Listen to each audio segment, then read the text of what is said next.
I opened my front door just before sunrise, expecting nothing more than a quiet moment with my coffee, maybe the sound of birds if I was lucky. But instead, I saw them. 2 shoes, worn, faded canvas sneakers, damp from the early morning dew, resting side by side on the porch steps like someone had just stepped out of them and disappeared into the air. But it wasn't just any pair of shoes. My breath caught. I dropped my mug right there on the floorboards. Hot coffee splashed across my socks. But I didn't move. I couldn't. My eyes were locked on them. The red stitching, the cracked rubber soles, the frayed laces knotted the exact same way. She always tied them. They were Maribel's. The same shoes she was wearing the night she vanished 26 years ago during that storm. The same shoes that were never recovered. We searched the woods, the river, the storm drains, hoping to find even a shoelace, but they were gone. She was gone. Until now, I dropped to my knees in front of them, hands trembling as I reached out. I was almost afraid to touch them, as if they'd disappear again the second I blinked. But I did. I touched them. And when I did, I felt something tucked into the left shoe, like a small folded piece of paper.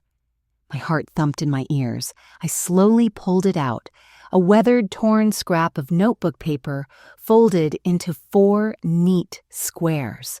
The handwriting made my blood turn cold. It was hers. Looped round letters, just like she used to write when we passed notes in Sunday school. 3 words, and below you. I read it again and again, like somehow it would change, but it didn't. I didn't scream. I didn't cry. I just sat back against the wall of the porch, shaking the note in one hand, the shoe in the other. The sky above me was turning gold, and all I could think about was that storm in 1999, the night Maribel walked out the front door and never came back. Everyone said she ran away. Everyone told me to move on, but I never believed them. I knew something happened to her. I knew she didn't just leave. And now, after all these years here, I was holding her shoes, holding her message in below you. What did it mean? Was she buried? Was she trapped? Was it metaphor? A plea? A warning? Or worse, was she still alive somewhere waiting for me to figure it out? The past rushed at me like a flood. Maribel dancing barefoot in the kitchen to Al Green, her voice loud off-key, happy us, sharing secrets in our room after lights out, whispering about dreams, boys everything we didn't dare say in daylight, the way she used to draw suns on her wrists when she was nervous, the quiet way she started pulling away from us that last summer. I had held on to all of that for decades alone. My parents had stopped saying her name by the next year. My brother tried to act like she'd never existed. Friends stopped asking. The town labeled her runaway. I stayed behind in that same house, married and divorced, under its roof, lost a job or 2, took care of Mom when she got sick, but never stopped searching. And now this, a message on my porch, a ghost. From the past, no longer content to stay buried, that note shattered something in me. Or maybe it woke something up, because if she left this here, or if someone did, then this wasn't over. I folded the paper and placed it back in the shoe. I carried both inside and set them gently on the dining table like they were holy. My hands didn't stop shaking for another hour. I didn't tell anyone. Not yet. Because somehow I knew deep in my bones this was just the beginning. She was trying to reach me. And if she was, I was going to listen this time. I was going to find her. Even if it meant digging up everything we buried. Even if it meant unearthing the truth. The town tried to forget, even if it meant going back into the woods where she disappeared that night. Before we start, let us know in the comments where you're watching from. Don't forget to like, share, and subscribe for more powerful stories, because what happened next, it changed everything. Before Maribel disappeared, before the police came, before the flyers and the silence, we were just a family, a little worn around the edges, sure, but we had our routines. We lived in a creaky 2-story farmhouse off a gravel road in Greene County, Pennsylvania. It sat at the edge of dense woods that turned golden in October and felt alive when the wind blew through them just right. That house was all we'd ever known. Maribel was the heartbeat of it. She was the youngest born 6 years after me, and she lit up rooms like sunlight on water. People noticed her when she entered, not because she tried, but because she glowed. Her hair was a mess of dark waves, her skin always warm from the sun, and her voice, it never stayed quiet for long. She loved storms whenever thunder rolled in. While the rest of us drew curtains and unplugged radios, Maribel would run outside, barefoot arms outstretched, laughing like the sky was singing just for her. I used to yell at her to come in, but I always smiled while I did it. That was my baby sister. Wild, brave, beautiful. We shared a room up until I was 22 and moved my stuff into the attic. But even then she'd sneak in and sleep beside me when the wind howled or she had a nightmare I never minded. She used to trace her finger across the ceiling beams and whisper her dreams moving to Nashville, becoming a singer, finding her own way. We'd lie there side by side in the dark and make promises that no matter where life took us, we'd always come back to each other, and for a while it felt like that was true.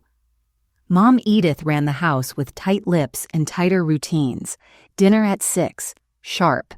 No dancing in the living room. Don't talk back. Don't ask too many questions. She loved us, I think, but she loved rules. More Dad. Cal was quieter. He worked in his hardware store most days, fixed things around the house at night, rarely spoke unless it was about repairs or weather. He wasn't cruel, just absent in all the ways that mattered. Still, we were safe. Safe in a way only time can make you believe you are. Maribel and I cooked. Together, we shared secrets over chipped coffee mugs filled with sweet tea. We laughed until we cried, watching old VHS tapes of home videos, especially the one where she fell face first into a birthday cake. Those days blur now, but the feeling doesn't. That warmth, that closeness, that security of knowing your person is just a few feet away. Maribel didn't mind being stuck in a small town. Not back then. She made everything an adventure. She painted her boots with nail polish when she couldn't afford new ones. She once convinced me to skip work so we could go ghost hunting in the woods. We got lost for 3 hours and came home covered in scratches and mud, but she couldn't stop laughing. She always found magic in the ordinary. And she always made me feel seen, in a house where silence meant safety and emotions were considered weakness. Maribel was the only one who looked me in the eye and asked, "Are you okay?" She was bold like that. That summer, 1999, felt heavy in the air, like something was waiting to crack. But we didn't know it yet. All we knew was gardens needed weeding, church potlucks needed casseroles, and the storm season was rolling in stronger than usual. Still, nothing seemed wrong. Not exactly. She still made Mom's peach cobbler by memory. She still sang to the radio while folding laundry. She still danced around the porch barefoot, daring lightning to strike her. If anything had changed, it was subtle. A longer pause before smiling, a glance over her shoulder, walking home. Fewer jokes, fewer songs. But we had no reason to question it. Not then. Life had always been simple, predictable. We thought tragedy was something that happened to other people. People on the news. People in the next county. Not us. We had Sunday church. We had dads. Slow nods of approval when things stayed quiet. We had Maribel's wild spirit to keep things light. We didn't see it coming. That was the cruel part, how normal everything seemed right before. The last full day, I remember her being herself. We were in the kitchen. She was baking a pie for Jonah's graduation dinner. I teased her about the lopsided crust, and she shoved flour in my face. We ended up laughing so hard we had to sit on the floor. I took a photo of her cheeks white with flower hair, a mess, that signature grin that looked like it held 100 secrets. I still have that photo. It's the last one I ever took of her. I look at it sometimes and think, how could something so warm vanish into cold silence? That's what false security does. It lulls you. It tells you this life, this moment is forever. That laughter, like hers, doesn't just stop. But it did. And when it did, everything changed. It was a Tuesday, early July. The sun was setting behind the trees, casting long shadows across the cornfield behind our house. I remember it clearly because the air smelled like honeysuckle and rain. And Maribel had just come in from one of her walks. She was soaking wet. Not from the rain, it hadn't started yet, but from sweat and panic. Her face was pale, her hair stuck to her forehead, her chest heaving like she'd been running for miles. She slammed the back door behind her and leaned against it like she was trying to hold something out. I stood in the kitchen halfway through folding laundry and froze Belle. I asked gently, "You okay?" She didn't answer right away, just stared at me with wide eyes like she wasn't sure if she should speak. Finally, she whispered, "Someone was following me." I blinked. "What in the woods?" she said, voice shaking now. By the old well, I heard footsteps behind me. At first I thought it was just a deer, but it was heavier, slower. Like it was trying to stay quiet. I put down the laundry and walked over to her. She was trembling.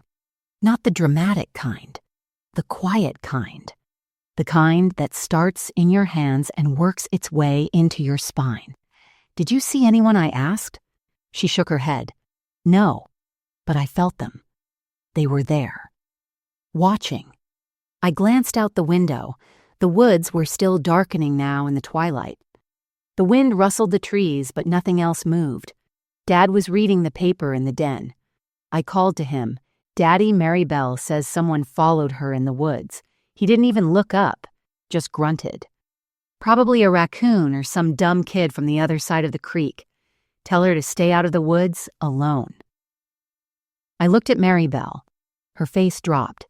That's when I saw it the first shift. The first crack. She didn't argue, didn't insist. She just nodded and slipped upstairs without another word. I followed her. A few minutes later, she was sitting on her bed, knees pulled to her chest, staring out the window toward the tree line. "I believe you," I said, sitting beside her. She didn't look at me. "Doesn't matter? It does matter. Maybe we should tell Sheriff Addington. Just in case." She laughed a small, bitter thing, right? The same man who told Mom last year that girls imagined too much when we reported those footprints in the barn. I didn't know what to say, because she was right.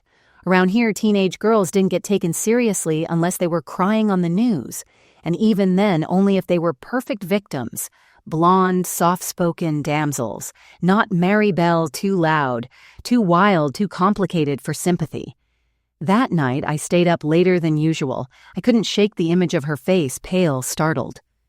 Something else behind her eyes. Not fear. Not exactly knowing. Like she already understood that no one would come for her. The next morning, she acted like nothing happened. She made scrambled eggs, teased me about my bedhead, braided her hair like she always did when she wanted to feel put together. When I asked about the woods, she brushed me off. Just nerves, she said. I probably imagined it, but she didn't believe that, and neither did I. A few days later, I found something in her closet while putting away her laundry, a small box tucked behind her shoes. Inside was a pocket knife, a flashlight, and a little notepad filled with scribbles, dates, times, locations. Things like man in brown coat near Old Well 6:40 p.m., whistling again behind creek sounds close. Don't go past the oak with split trunk. I sat down on her bed, that little notepad in my lap, and my hands started to sweat. This wasn't just paranoia. She'd been keeping track. She hadn't told me that hurt more than I expected. That evening, I confronted her. I waited until we were alone on the porch, rocking chairs creaking in rhythm, the cicadas buzzing around us like an orchestra of secrets. "Why didn't you tell me?" I asked. She didn't answer right away. Just rocked. "Then because you try to fix it, and you can't fix this, fix what?" She turned to me, and there it was again, that knowing in her eyes, that heavy, buried fear that had lived there longer than I realized. "I think someone's watching me," she said. "Not just once or twice. Every time I go out there, I don't know who, but they want me to know they're there, and they know no one else cares. I reached for her hand. It was ice cold. "Belle, you have to promise me something," I said. "Don't go into the woods alone anymore." She didn't nod, didn't promise. She just looked at me and said, "You're the only one who sees me." I didn't know what to say to that. So I said nothing, and that's silence. That was the first mistake. The change wasn't loud. It didn't come crashing in with broken glass or screaming matches. It came quietly like a slow leak in the roof. One you don't notice until the floorboards rot beneath your feet. After that summer evening, when Mary Belle told me someone was following her, she became a little quieter. Not silent, just softer. Softer than she'd ever been, and that, in itself, was terrifying. She stopped singing. That was the first thing. Mary Belle used to sing every morning while brushing her teeth, old gospel hymns off-key, 90s pop songs, sometimes little melodies she made up as she went. Her voice filled the house in the best way, like sunlight through curtains. Then one morning, the silence hit me like a slap. I stood outside the bathroom waiting to hear her voice under the running faucet, but there was nothing, just the sound of water. And then the door creaked open, and she walked past me, like I wasn't even there. "Morning," I said. She mumbled something and disappeared into her room. That pattern repeated itself. She began pulling away, not just from me, but from everything. At dinner, she stopped talking altogether unless someone asked her a direct question. Even then, her answers were short, flat. The sparkle in her eyes dulled like a light dimming over time. Her plate stayed mostly full. She'd pick at her food until Dad barked, "Eat or don't, but stop pretending," and then she'd quietly carry it to the sink and dump it. One night I asked her, "Are you okay?" She stared at the television and said, "Sure." Another time I tried harder. "Belle, you don't seem like yourself." She looked at me with a smile that didn't reach her eyes and said, "Maybe this is myself." She started staying up later, sitting on the back steps until after midnight. I'd peek out from the window and see her there, knees pulled to her chest, just staring at the trees. No book, no music, just stillness, like she was waiting for something or someone. One night I joined her. We sat there in silence for a while before I whispered, "What are you looking for out there?" Her answer chilled me. Proof that I'm not imagining it? She didn't elaborate. She didn't need to. After that, she started locking her bedroom door. That was new. She'd never done that before. I knocked once late at night because I heard her crying. Not sobbing, not wailing, just the kind of quiet, breathless crying that you only hear if you're really listening. She didn't answer. I stood there for a full minute before walking away.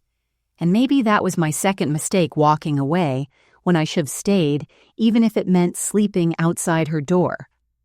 At school, I heard whispers from one of her old friends, Carrie, that Maribel had stopped sitting with anyone at lunch, that she skipped choir auditions, that she left her drama club performance midway through rehearsal and never came back. "She seems like she's somewhere else," Carrie said with a shrug. "Honestly, she creeps people out." Now, I didn't say anything because I knew what that meant in our town. Once people start calling a girl weird, it sticks. They stop seeing her, start ignoring her, and that silence can be more violent than words. Back home, she moved slower. She'd sit in the hallway back against the wall, legs stretched out, just staring at the ceiling. Sometimes I found her in the linen closet curled up under old quilts like she was hiding. It'd open the door heart-pounding, and she'd look up with red eyes and say softly, "It's quiet in here." Our mother noticed the changes, but she didn't ask questions. She simply grew sharper with her. If Maribel was 5 minutes late to dinner, "What are you doing, parading around again like a lost child?" If she didn't make eye contact, "Are you too good to speak now?" One time she snapped at. Mom said she wasn't hungry, and Mom, without missing a beat, said, "Well then starve, but do it quietly." Maribel didn't say a word. She just stood up and walked away. I watched it all. Watched her shrink inside herself. She used to doodle on the walls with dry erase markers, tiny sun's vines and spirals along the molding of her room. I walked in one day and found them all scrubbed off. She sat on the bed, fingernails red from scrubbing.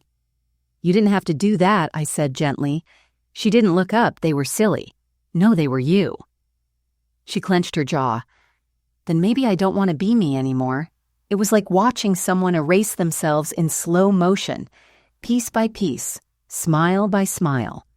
I tried to hold her in the only way I knew how, small notes under her pillow, extra slices of peach pie waiting up for her at night just to say I'm here. But it wasn't enough. She was slipping away in plain sight. And the worst part? No one else noticed. Or maybe they noticed and didn't want to know. That's what emotional erosion looks like. Not a tidal wave, but a drip, a leak, a quiet wearing away. Until one day the girl who filled the room with music is gone and nobody remembers the last song she sang. It happened in a place she once loved, the church basement. Every Wednesday night, the women of our town gathered there for choir practice and Bible study. They'd bring casseroles, peach preserves, and gossip that wore a smile. Mary Bell used to tag along with me, even after she stopped attending youth group. She said she liked the sound of voices layered in harmony, that it reminded her people could still be beautiful together. That night, the church basement buzzed with its usual warmth. The brown folding chairs squeaked, the coffee smelled burnt, and the older women passed around hymn books with pages so dog-eared they looked like they had survived wars. Maribel was quieter than usual, but still came. She sat 2 seats away from me, thumbing through the hymnal, her fingers tracing old pencil notes in the margins. I noticed her sleeves were long, despite the heat, and she kept tugging them down past her wrists. Mrs. Givens, the oldest woman in the group, sharp-tongued and sugar-voiced, was talking about next Sunday's choir arrangement. She looked directly at Mary Bell and said in that faux kind tone, "You still plan to sing with us, sweetheart, or have you given that up like everything else?" The room chuckled, light harmless to them, but I saw how it landed on Mary Bell. She smiled weakly. "I'll try," Mrs. Givens pressed further. "We all have things going on, dear. We can't let teenage drama get in the way of praising the Lord, can we?" Another soft laugh around the room. Mary Bell didn't respond. She just looked down at her lap. But then came the moment you'll never forget. Another woman, someone who had no idea or maybe didn't care, reached over and tugged gently at Maribel's sleeve. "What's that on your wrist?" she asked, loud enough that the room went still. Maribel pulled her arm back like she'd been burned, eyes wide, frozen. I just noticed something dark, a bruise. Maribel's voice caught in her throat. "It's nothing," but Mrs. Givens leaned in, narrowing her eyes like a hunter, locking in on a target. "Is someone hurting you, dear?" And then, before anyone could stop it, our mother, who had just walked in, carrying a tray of lemon bars, said clearly, "It's nothing, she's dramatic. Always has been." Probably bumped into a doorknob and wrote a poem about it, laughter louder this time. The sound of it filled the room. Quick, awkward laughter, the kind that bubbles up when people don't know how to handle discomfort so they turn it into a joke. Even the pastor's wife smiled. I looked at Mary Bell. She wasn't blinking. Her eyes were locked on some invisible point in the air, her body stiff. Her face didn't crumple. It didn't break. It hardened, like something inside her had turned to stone in that exact moment. She stood up so slowly that her chair didn't even scrape the floor. Quiet, controlled. Her movements were deliberate. Her chin lifted like she was holding herself together by sheer force. She didn't look at me. She didn't look at anyone. She just walked out, left the room full of voices, full of women who claimed to love her, full of mothers and sisters and neighbors who should have said something. I followed her outside, but by the time I reached the parking lot, she was already down the gravel road, her arms folded, walking fast. I called her name once, but she didn't stop, so I trailed behind her, far enough not to crowd her close enough that she wouldn't feel alone. We walked in silence until we reached the swing behind the church, a rusted metal thing where we used to play after service. She sat, I stood nearby. After a while, she finally spoke. I thought if I just kept quiet, people would stop trying to make me disappear.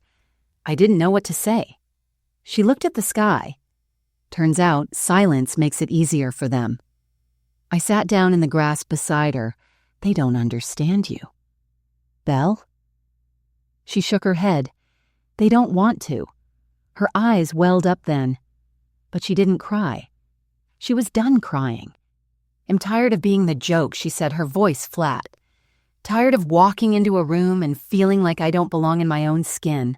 Like everyone's already decided what I am. I reached for her hand, and for the first time in days, she let me hold it. That night, she didn't come back to the house right away. She stayed on that swing for over an hour.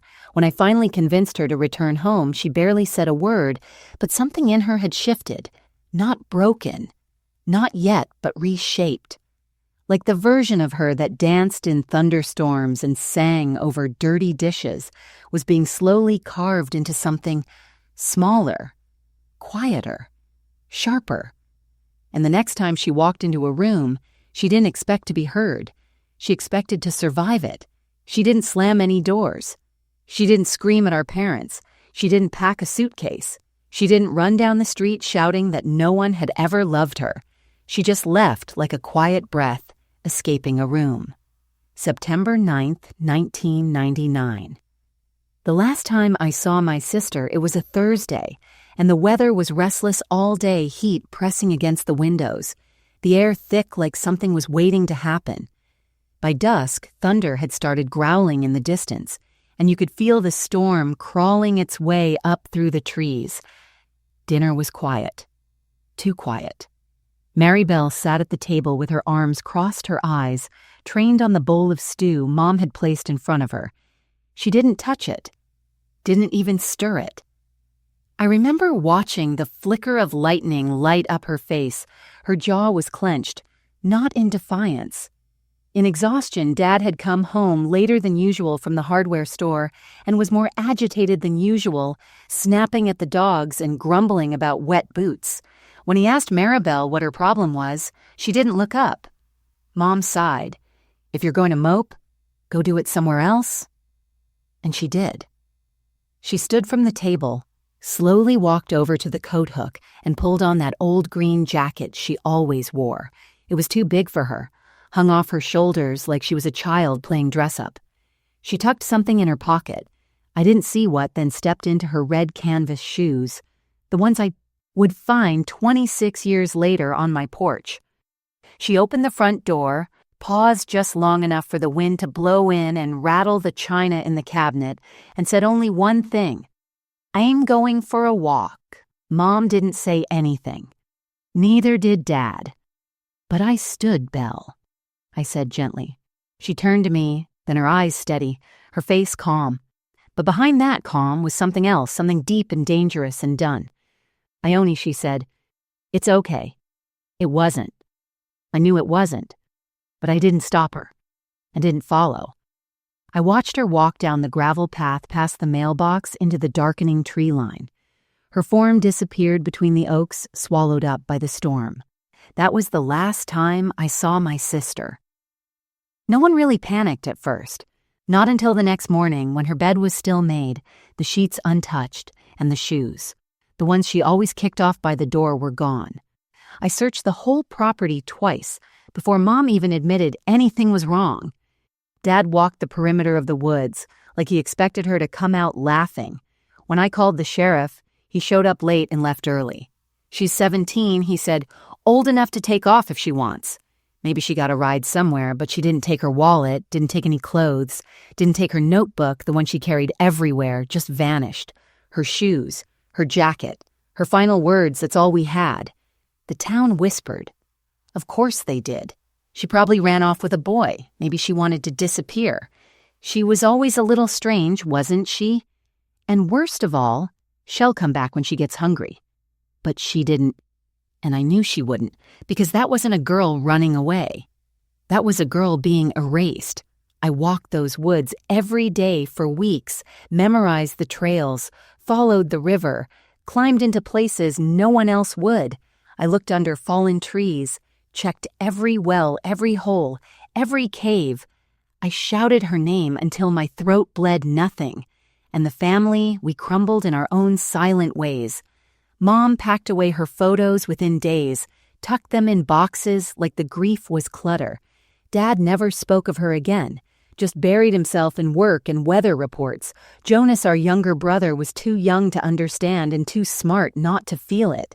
He asked me once, "Do you think she hated us?" I didn't know what to say. No one wanted to ask the harder question. Not where is she, but why did she leave?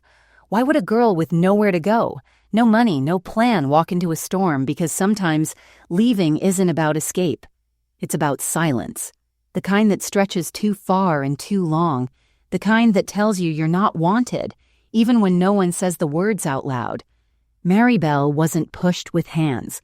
She was pushed with indifference, with side glances, with laughter at the wrong time, with being called dramatic when she cried, with being accused of making it up when she was afraid. She didn't storm out, she faded out, and the world let her. I don't think she wanted to vanish. I think she just wanted someone to notice before she did, and none of us did, not in time. People like to imagine that grief has a timeline, that after a month, you stop crying.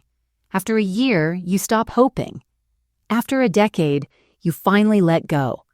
But grief doesn't keep a calendar. It doesn't tidy itself up. It lives in your bones, reshaping who you are without permission, and when it stays long enough, it hollows you out.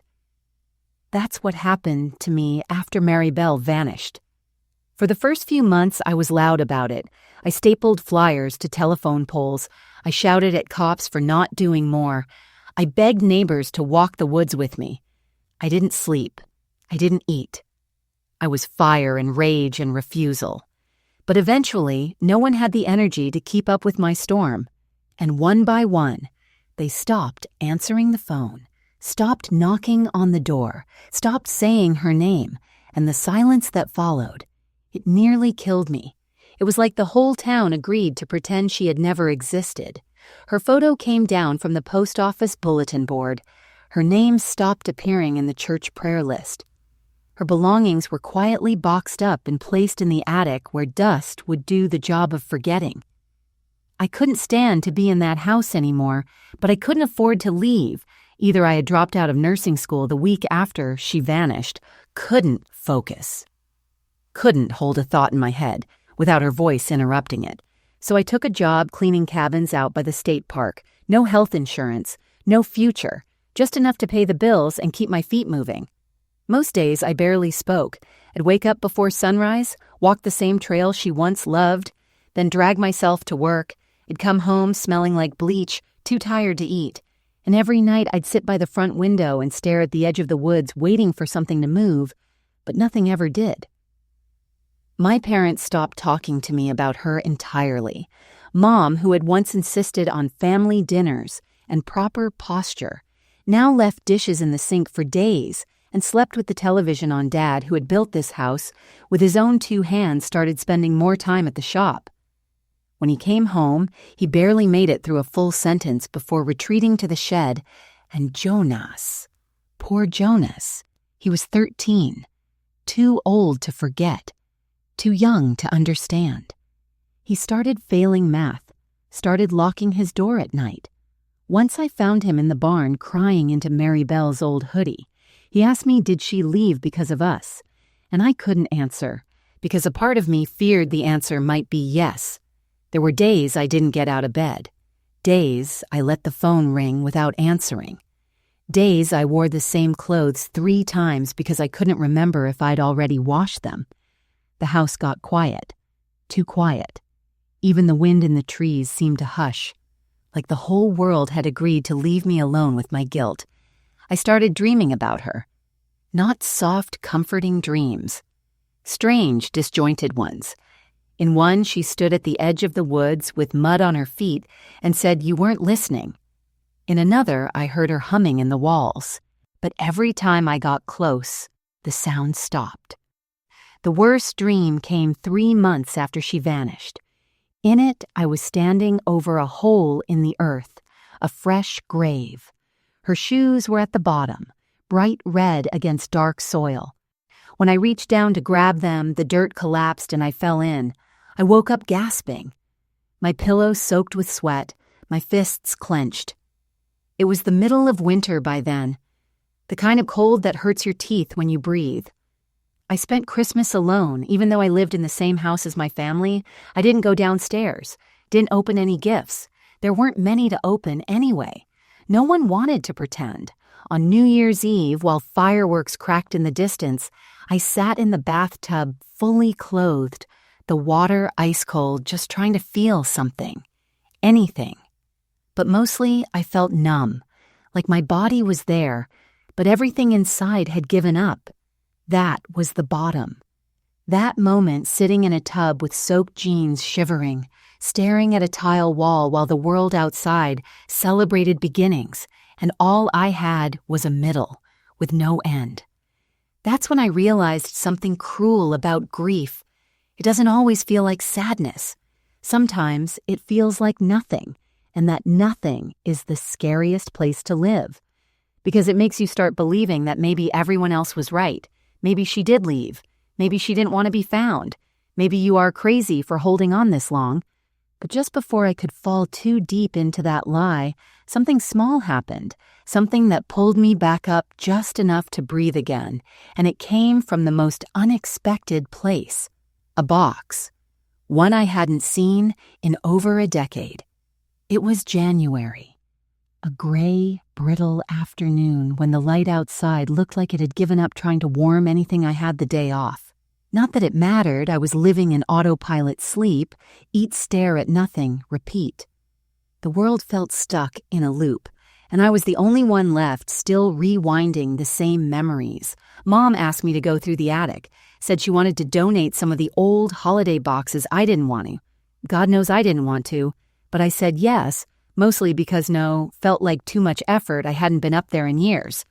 Not since the year after Maribel disappeared, when Dad shoved everything that reminded him of her into one corner and pretended like that solved it.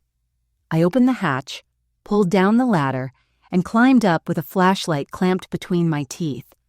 Dust filled my nose. The air was dry and stale, heavy with the scent of old paper and wood rot. I started sorting through boxes labeled Thanksgiving decor and winter coats, trying not to think too much. But then in the far corner behind a stack of unused mason jars, I saw it. A small cedar chest, locked. The kind with a brass clasp and carved vines along the edges. I knew it instantly it was Maribel's. She used to keep it under her bed. It was her forever box, she'd say. A place for the things she'd never let go of, little keepsakes. Private things. When she was younger, I teased her about it. She once snapped at me. You laugh now, but someday you'll wish you'd kept your memories safe. I didn't even realize it had been taken after she vanished. I ran my fingers across the lid. The keyhole was rusted, but the wood had warped slightly from the years. And when I pressed my palm down firmly, the lock popped loose with a sharp snap. Inside, everything smelled faintly like lavender and dust.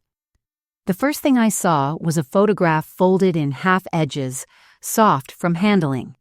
It was of the two of us sitting on the porch swing, legs tangled, laughing so hard her head was thrown back.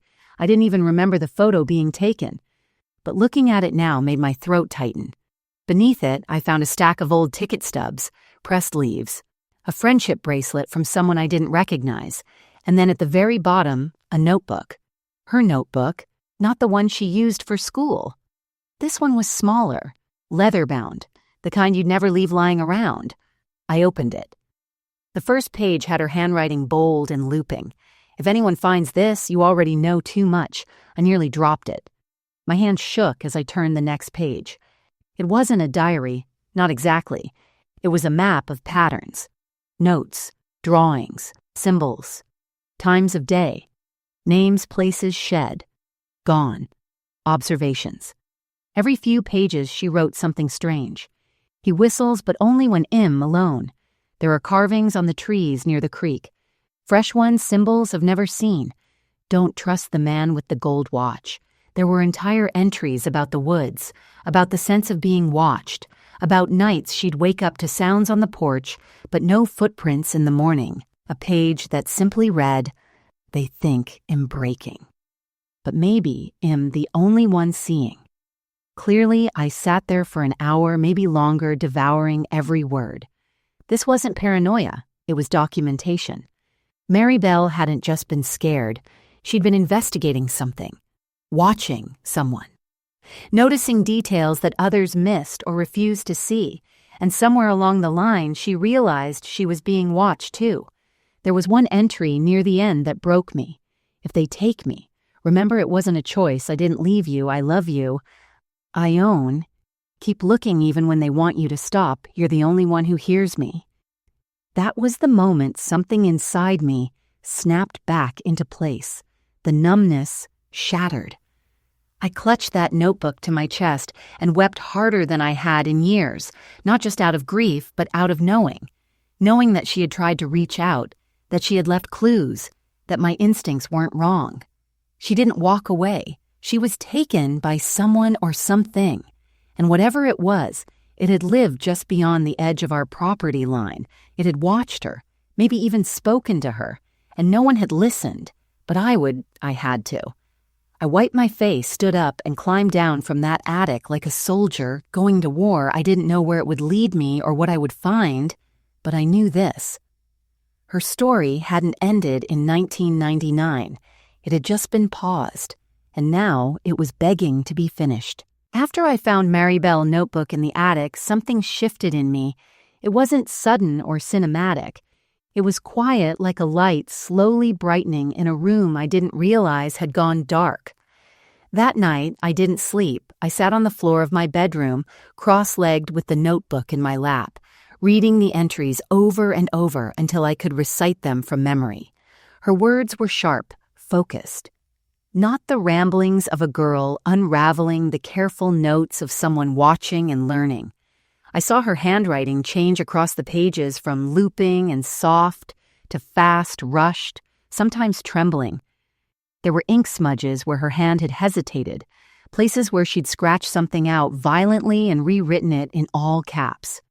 She had known something, felt it, tracked it. And we, all of us, had failed her. I kept returning to that one line near the end. "You're the only one who hears me." It made me feel like she was right there, whispering from the pages, asking me not to give up, not this time. That's when I knew I had to go back into the woods, back into the place where she'd vanished, where we stopped searching too soon. I hadn't walked those paths in years. I told myself it was because I'd already looked everywhere, but the truth was I couldn't face the guilt. I couldn't walk those trails without seeing her shadow in every tree. But now, with the notebook in hand, I realized I had never really looked, not through her eyes. So the next morning, I pulled on my hiking boots, packed a flashlight, a bottle of water, and her notebook, and stepped outside. The woods were still like they'd been holding their breath all these years. I started near the old trail behind our property, the one we used to call Maribel's Road because she'd take it nearly every evening before sunset. I followed her notes, past the hollow oak, left at the 3 stones, markings on birch trees. They were still there. The stones. The split tree. Even the markings, small carved symbols in a cluster of birches, I'd always thought they were nothing, kids fooling around or old lumber tags, but now they looked intentional, and suddenly I didn't feel alone. Not in a haunted way. In a watched way, I didn't run. I kept walking. For the next 3 days, I returned to those woods every morning. Each time I followed a different route based on her notes, I carried chalk in my pocket to mark where it'd already gone. I mapped where she had written things like, "Stacked rocks near stream, fresh each week. Smell of smoke, but no fire seen. Deer bones arranged in a circle." I didn't find the bones, but I did find something else. A metal button, half buried in the dirt near a dead tree dull with age. I picked it up and gasped. It had the initials MW engraved in it. I'd seen that button before on her favorite green jacket. I clutched it so tightly it dug into my palm. This wasn't over. That night, I spread out every page of her notebook on my kitchen table and started organizing the entries. I created a timeline matching her sightings and fears with dates and places. The more I studied them, the more I realized she hadn't just been writing her thoughts. She'd been tracing a pattern. It wasn't random. It was a loop, a circle, a place someone returned to again and again, and the center of that loop, an old root cellar at the edge of the creek bed, a place we hadn't checked because back then it had already been boarded up, nearly collapsed. Sheriff Addington said it wasn't stable. Too dangerous, so they ignored it. I didn't. The next morning, I returned there with gloves, a crowbar, and a quiet determination I hadn't felt in decades. The boards groaned under pressure. Nails snapped. The smell that came out of the dark hole beneath them was thick with earth and age. Not decay, just forgotten. I climbed down into the pit. The dirt was soft, loose, and buried beneath a layer of damp leaves and moss. I found it. A piece of fabric. Faded green jacket material, and beside it a rusted locket with a tiny clasp. I opened it. Inside was a photo folded worn of me and Maribel on our bikes. Taken the summer before she disappeared, I couldn't breathe. I staggered out of that root cellar and collapsed on the ground, pressing the locket to my chest, like it was the only thing keeping me alive. She had been here. Not just once. She had returned here. Maybe willingly, maybe not, but she'd left me a trail, and now I was following it. That night, I called Jonas. We hadn't spoken in over a year, but when he picked up, I told him everything. The notebook, the button, the root cellar. To my surprise, he didn't dismiss me. He said, "Tell me where to meet you." And just like that, I wasn't alone anymore. This was no longer just a memory. It was a mission. And for the first time in 26 years, I wasn't mourning my sister. I was looking for her. It's strange what silence teaches you. After Maribel disappeared, I spent years trapped in it, the kind that grows between people who are too afraid to speak the truth out loud. But now I was learning a different kind of silence, not empty, strategic. Because once I found the button and the locket, once I saw the notebook for what it really was, evidence, I realized I had to move differently. This wasn't just grief anymore. This was an investigation. And if someone had taken her or hurt her or buried her somewhere, thinking no one would ever come looking again, I needed to act like I wasn't coming. So I told no one except Jonas. Not Mom, not Dad, not Sheriff Addington. Especially not him. He was the kind of man who smiled too much when telling you bad news. He was also the one who told us 26 years ago that girls run off all the time. I didn't need that energy again. I needed facts. I needed help. I needed proof. So I started small, Jonas, and I met every night after dark out near the shed behind the house where no one could see us. He brought his old camping gear, flashlights, rope trail markers, even a drone camera had bought after college but never used. "I don't know what we're looking for," he said the first night adjusting his headlamp, "but I know we're not crazy." That was all I needed to hear. We went back into the woods this time with intention. He flew the drone above the root cellar. It showed us what we hadn't seen from the ground, a strange indentation in the earth about 30 feet from where I found the locket, circular. Too symmetrical to be natural, we marked it on a map and came back the next day with shovels. The ground was soft there, too. Damp like it had been disturbed. We didn't dig deep, just enough to hit rock. But we found something tucked beneath the leaves, a small metal tag, dog tag size with the letter B etched crudely into it. Maribel's notebook mentioned a name once, Boone. Always Watches. Always Quiet Gold Watch. I remembered that name. He was a neighbor, lived a few miles out in a trailer on the edge of the tree line, used to work at the post office. Real quiet, kept to himself. Rumor was he'd moved after Maribel vanished. I had forgotten about him, but she hadn't, that's. When I started looking into property records, I went to the courthouse, asked for deeds, land transfers, anything related to the land behind our farm. I played dumb, said I was interested in buying acreage, and I found it. The property behind the woods, the one bordering our land, had been sold 3 times in 25 years. The original owner, Franklin Boone. And here's what stopped me cold. The land was never listed for sale publicly. It was transferred directly once to a man named Gerald Price, and then just 3 years ago to a woman with the last name Boone. His daughter, maybe, or someone else entirely. I didn't tell Jonas, yet I needed to know more first. So I went to the library, not the modern one with computers and air conditioning, the old records room in the basement, the one with yellowed newspapers and forgotten microfiche slides. It took me hours, but I found it. A small article from 1998, a few months before Maribel vanished. Local girl claims man in woods, whistled, watched her. The rest of the article was only 2 paragraphs. No names, no follow-up. It was buried on page 7. But in it, the reporter mentioned that the incident had been investigated and dismissed by authorities. I knew it was Maribel, and I knew it had been ignored. I copied everything. Printed photos of the land surveys. The article, Boone's property transfers. I bought a binder, labeled it MW Case Notes, and filled it with every breadcrumb. And still I said nothing to anyone outside that shed, because I wasn't looking for pity anymore. I was building a case. Late at night, when the world slept, I spread out maps on my kitchen table, cross-referenced notebook entries with newspaper dates, watched the drone footage frame by frame. I marked every sighting, every sound, every strange symbol, every place Maribel had written about. A pattern was forming. But so was something else, a strength I hadn't felt since before she left. The kind of strength that comes not from vengeance or anger, but from purpose. One night, I sat on the porch with a cup of tea and realized for the first time in decades I wasn't grieving her anymore. I was walking beside her, reading her words, following her trail, learning her rhythms.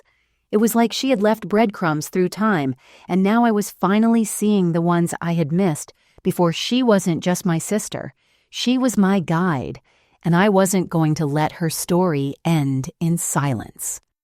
Not again. The setup had begun.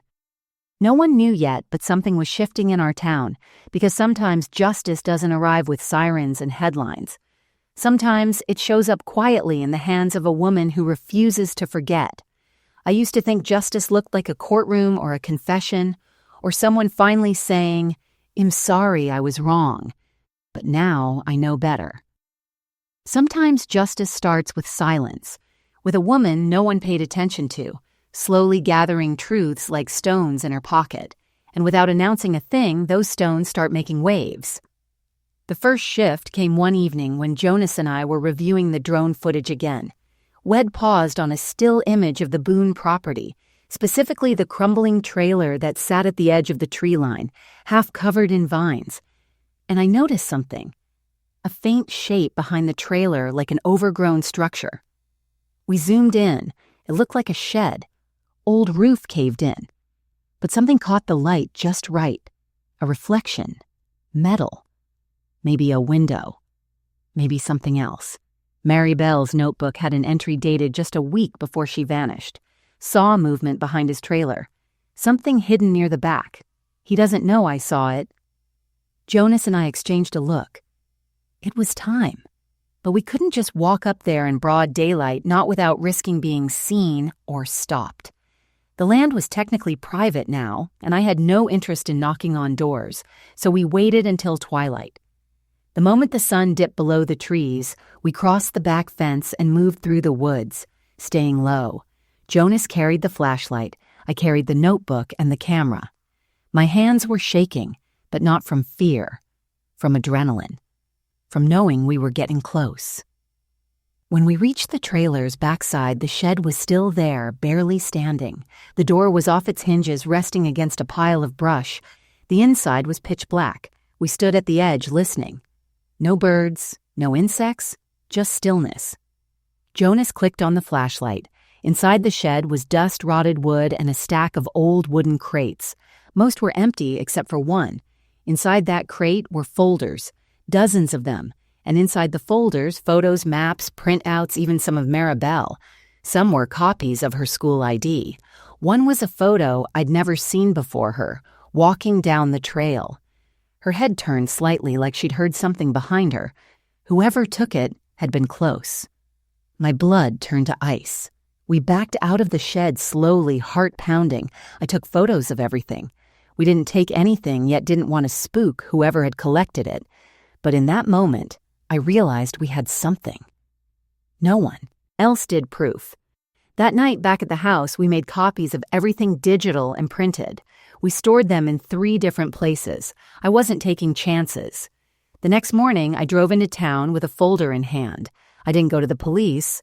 I went to Katrina Morris, a former classmate who now ran the local news blog, the Greene County Ledger. She was a single mom, tough as nails, and more interested in truth than headlines. I showed her everything: the notebook, the maps, the photos from the shed. She sat there for over an hour without speaking. When she finally looked up, her eyes were glassy. "This is real," she said. "Yes," and no one ever looked at him. Boone. Not seriously. They dismissed her, called her dramatic. Katrina leaned forward. "Then we publish." I nodded. Within 48 hours, the story went live. Sister of missing girl reopens case, new evidence points to forgotten neighbor. It wasn't front-page national news. It didn't go viral, but in our town, it exploded. For the first time in 26 years, people were saying Maribel's name again, and they were listening. Neighbors started coming forward. A woman down the road said she remembered Boone acting off in the weeks before Maribel vanished.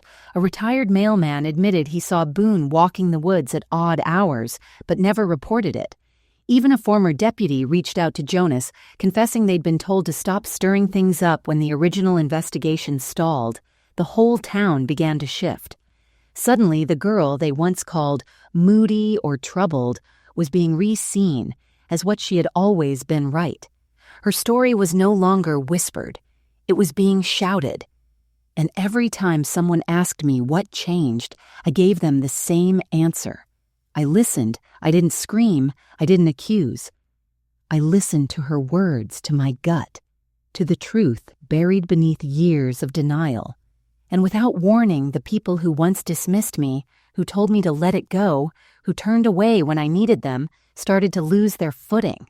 Not because I was louder, but because their silence couldn't hold up against what was rising. That's what power looks like, not always forceful. Sometimes it's quiet, precise, patient. And when it shifts, the ground underneath everyone else starts to feel less certain. Because what was buried is coming up. I didn't plan for the confrontation to happen the way it did. No dramatic buildup, no stormy night, no shouting across a room. It happened in daylight. Quiet, strange daylight, the kind that feels like it's holding its breath. I had just left the post office after picking up more copies of the article Katrina had published when I saw her, a woman I didn't recognize at first. She was tall, maybe mid-40s, with dark hair tucked into a worn ball cap. She stood by the community board looking at one of the flyers we'd just posted. Maribel's photo, her name, and the word unfinished. I started to walk past. Then she turned, and I froze. Because around her neck, barely visible beneath the collar of her jacket, was Maribel's locket, the one I had found in the root cellar. No, not the exact same one. Another one. Identical. My heart slammed against my ribs. I stepped forward. "Excuse me, where did you get that necklace?" She blinked, clearly surprised. "This, yes." She looked down at it, then back at me, her voice careful. "It was given to me. Years ago, I took another step closer. By who?" She hesitated. That moment of silence told me more than any answer would have. "I think you know who," she finally said. My voice came out like gravel. "You knew her." A pause. Then a soft nod. "I met her once. Just once. We're here." In the woods, I was 11. The woman took a deep breath like she'd been waiting decades to say it. "My father owned the land behind your property. Franklin Boone. He wasn't a good man. He wasn't right. I didn't live with him most of the time. Just summers. My mom kept me away. I just stared at her pulse. Pounding, the whole town blurred in the background. One summer, I saw him bring a girl into the trailer. She was younger than me, scared dirty. She wouldn't speak. I opened my mouth but couldn't find words. I saw her a few times through the window. Then one day she was gone. I asked him where she went. He slapped me and told me never to ask again, and you didn't tell anyone I asked. Not angry, just stunned. I tried. No one believed me. They said I was just mad at my dad for moving away from my mom, that I made it up. Her hands were trembling now. I never saw her again. But I never forgot her face, or the necklace she wore. Before she disappeared, she gave this to me. She said, "If no one believes you, now give them this later. It matches the one my sister has." I stepped back, hand to my mouth. She knew I whispered. She knew she might not make it out, the woman said. For a moment, neither of us spoke. The wind kicked up around us, and for the first time, I didn't feel cold. I felt clarity. "What's your name?" I asked Ada. She said Ada Boone. Of course it was. A daughter caught in the same cycle of silence. Just like Maribel. Just like me. "Would you be willing to talk to the reporter?" I asked. "To tell your part of the story?" She nodded. Yes, I should have done it years ago. And just like that, the final puzzle piece fell into place. Not with screaming, not with a courtroom, but with a quiet moment of truth between two women carrying different kinds of pain, connected by a girl who had tried to leave a trail even at the edge of her fear. That night, I went back to the house. I laid both lockets on the table, Maribel's and the one she gave. Ada side by side, identical proof of her awareness. Her resistance, her hope that someone someday would hear her. I sat in that silence, tears rolling down my face, not from sadness, from awe. She never stopped trying to speak. We just took too long to listen. I picked up her notebook one last time and read the final page again. "If I go missing, know that I didn't leave you, Ione. You are the only one who sees through the noise. I love you. Follow the truth, not their version of it." And I did. I followed every breadcrumb, every quiet scream on paper, every corner of the woods she once wandered, desperate to be heard, and now her story had been told, in full, no longer tucked beneath floorboards or sealed in silence. Now it lived in the open where it always should have been. You think you've heard the whole story. You think the pain has a shape now, something you can point to and say, "This is what happened." But pain doesn't stop there. It circles back in ways you don't expect sometimes, with a whisper, sometimes with a roar. The week after I spoke to Ada Boone, Katrina ran a second story. Daughter of former landowner breaks silence, confirms link to missing teen. Case from 1999. The town went still again. Only this time it wasn't out of shame. It was anticipation. Whispers turned to questions. Questions turned to pressure. And finally, the Greene County Sheriff's Office reopened the investigation into Maribel's disappearance as a formal cold case. They even brought in a forensic team from Harrisburg, cadaver dogs, soil analysts, structural engineers. They examined the root cellar, the backwoods, the old Boone property. And then came the twist I never saw coming. The forensic crew uncovered a second root chamber below the one I had entered, a hidden space completely sealed off. The air inside was barely breathable, but what they found wasn't human remains.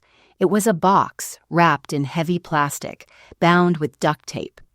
Preserved inside the box, journals worn water-damaged but still readable, newspaper clippings, a broken tape recorder, and dozens of ID cards. None of them belonged to Maribel. Each card had a different name, a different face, and every single one of them belonged to a girl who had gone missing between 1985 and 2002, all within a 200-mile radius of our town. Some were still considered runaways. Others presumed dead, but here they were. Their names, their stories, buried, archived. Whoever Boone was, whatever he had done, Maribel wasn't his first and maybe not his last. But she had been the only one who fought back, because tucked into the pages of one of the journals written in Maribel handwriting as confirmed by forensic analysts was this note: "He brings them here. But I won't be forgotten. I won't disappear like the rest. If I die here, I will make noise until someone listens." I sat with that line for hours. She had known, not just what might happen to her, but what had happened to others. She was 17, and she was braver than any of us. The district attorney opened an internal probe into why Boone was never questioned thoroughly during the original investigation. Files were missing. Notes were incomplete. A local deputy was put on leave. It was becoming clear someone had buried more than evidence. They had buried truth. Jonas told me later that he saw Sheriff Addington sitting alone in his cruiser after the announcement, just sitting, staring at the dashboard, like something heavy had finally cracked open inside him. But the real justice, it didn't come in court. Boone had died in 2001 of a heart attack, a quiet, unremarkable death. He would never serve a sentence, never confess, never explain the girls or the journals, or the way he stayed just quiet enough, just helpful enough to avoid suspicion. But Maribel got the last word. The forensic team determined that the lockets hers and Ada's had been stored in separate places but hidden intentionally, almost like they were meant to be found, just not yet. A time capsule. Her voice preserved, her defiance protected.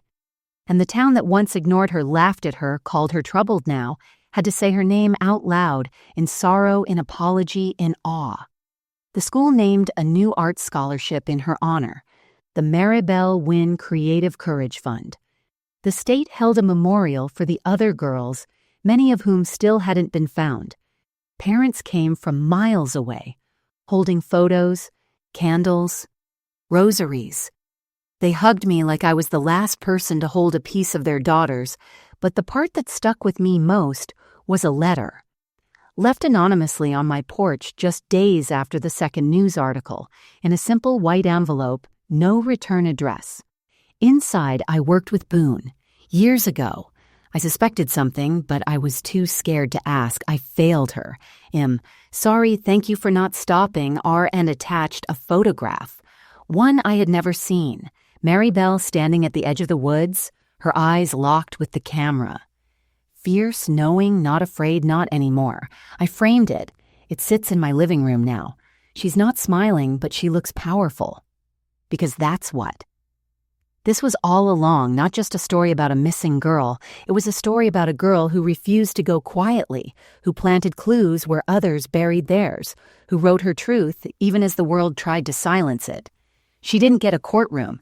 She didn't get a headline in her lifetime, but she got justice, real justice, the kind that echoes, the kind that says, "You were right, they were wrong, and now they can't pretend otherwise." The town had changed, not completely. Not overnight, but something subtle had shifted. People nodded at me differently now. Slower, warmer. Some crossed the street to speak. Others left notes on my porch, or bouquets, or small stones painted with Maribel's name. Even those who had once whispered cruel things now left casseroles at my door in silence. I accepted them without bitterness. Not because they deserved forgiveness, but because I had stopped needing their guilt to carry my grief. I had already moved beyond that. But there was one person I hadn't heard from. Not since the beginning, my mother. She didn't come to the courthouse when the cold case was reopened. She didn't attend the community memorial when the names of the other missing girls were read aloud. She didn't even acknowledge the stories in the newspaper. Not to me, not to anyone we hadn't spoken in over 3 months. And then one morning, I saw her standing on my porch. She was smaller than I remembered, her hair grayer, her shoulders pulled in, like she was bracing against some invisible wind. She held something in her hands, a small glass jar filled with dried lavender, Maribel's favorite scent. I opened the door slowly. We stood there in silence for a long moment. Then she said, "I didn't know." Her voice cracked on the word. "No, I didn't answer." She took a shaky breath. I thought she was just different. Sensitive, too much emotion, too much imagination. I didn't realize it was strength. "She asked you for help." I said, my voice steady. "I know." "And you dismissed her." "I know," she whispered again. Her eyes filled, but she didn't cry. My mother never cried. That was something we inherited, the talent of silence. Until now, she left that night because she felt more alone with us than in the woods. She didn't deny it. Instead, she held out the jar of lavender. This was in her room. I found it when I finally let myself go in there again. I thought maybe you should have it. I looked at the jar, but didn't take it right away. "Why now?" I asked, "Because I kept waiting for it to go away," she said. The ache, the guilt, the voice in my head that sounded like her, but it didn't. It got louder. And after I saw the article, after I saw the photo of her holding that notebook like armor, she looked down. I realized I had silenced her long before the woods ever did. I reached for the jar, finally. My fingers brushed hers. Her hand was cold. "Do you want to come in?" I asked. She hesitated. "No," she said softly. "Not yet. I need to sit with what I let happen." Then she turned to go slowly like someone walking through deep snow. When she reached the edge of the porch, she paused and said without turning around, "Thank you for doing what I couldn't." And then she left. I watched her walk away, not with anger, not with relief, with peace. Because for the first time in years, we had spoken honestly, and that was enough. Later that week, Jonas came by with his son, my nephew Eli, now 10. He ran through the house like he belonged there, asking questions about Maribel, pointing at her photo on the wall, calling her Aunt Belle like he'd always known her. I told him stories. I told him about how she danced barefoot in thunderstorms, how she used to sing into a wooden spoon like it was a microphone, how she once dared me to eat an earthworm and laughed so hard she fell into the creek. He laughed too. Eyes wide alive. "I wish I could have met her," he said. "You did," I said quietly. "You just didn't know it." He tilted his head. "How because you believe people when they speak," I said. "That's her in you." That night, I sat on the porch with Jonas after Eli had fallen asleep. "She would have loved him," he said. "She would have protected him." I replied. Jonas looked at me for a long time. "I used to think we lost her because she ran." "We lost her," I said, "because we didn't run with her." We sat there watching the stars come out. The air smelled faintly like lavender. Inside the house, 2 lockets hung side by side on the wall. Maribel's and Ada's. A small plaque sat beneath them, etched with one of her final lines, "If I die here, I will make noise until someone listens." I hadn't heard her voice in over 2 decades. But somehow I felt her everywhere now, in the wind, in the creak of the porch boards, in the pages of her notebook, in the boy who bore her courage, without ever knowing her name. People had started calling what I did heroic. But it wasn't. It was a debt, one I should have paid long ago. Now that it was repaid, I didn't need anyone's permission to remember her. She was never really gone. She was just waiting for the rest of us to catch up. I visit the porch every morning now, not out of habit, out of reverence. That's where I first found them, Maribel's red canvas shoes, damp with dew. One tilted slightly, as if she'd just stepped out of it. The note tucked inside still lives in my desk drawer, "In below you." At first, those 3 words terrified me. Now they anchor me, because she wasn't just telling me where she'd gone. She was asking me to look beneath the surface, beneath the silence, beneath the stories that people accept because they're easier than the truth. She wasn't beneath me in the earth. She was beneath me in memory. In the attic, in the woods, in the pages of a notebook, no one bothered to read until someone did. There's something sacred in that, in the quiet places women leave behind, and in the quiet women who choose not to stay quiet forever. Mary Bell never screamed for help the way people wanted her to. She didn't beg. She didn't perform pain. She simply kept speaking even when no one listened, and eventually that echo reached me. It shook me out of the dark. I think back often to the days she walked away, her jacket too big, her head high. The storm behind her, I had told myself she left because she was broken. Now I know better. She left because she refused to live beneath people who refused to see her. She walked away from a house that couldn't hold space for her pain. She walked toward the unknown, and even there she left her mark. And maybe that's the most courageous thing anyone can do, speak truth into places that are designed to ignore it. Her legacy isn't just in the newspaper articles, or the reopened case, or the plaque on the wall. Her legacy is in what she taught us. That belief is a form of justice. That silence doesn't mean peace. That being too sensitive, too emotional, too much. Those are often just words people use when they don't want to deal with. What's real, she was real and she changed me. I used to wait for closure, like it was something that would arrive in a neat little box with a ribbon on top. But closure isn't an ending. It's a return. It's finding your way back to the truth and letting that truth sit beside you without flinching. Sometimes I sit on the porch at night, watching the wind move through the trees, and I whisper to her, "I heard you, and I swear I can feel her whisper back." Finally. So here's what I've learned, if you're still listening. If someone you love disappears, don't let their silence be the last word.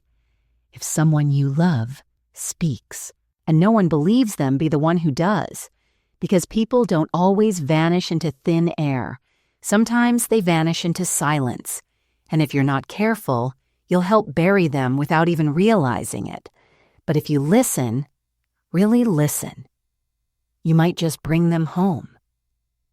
This wasn't just a story about a missing girl. It was about the danger of silence, the power of memory, and the quiet strength it takes to keep believing someone long after the world has stopped listening.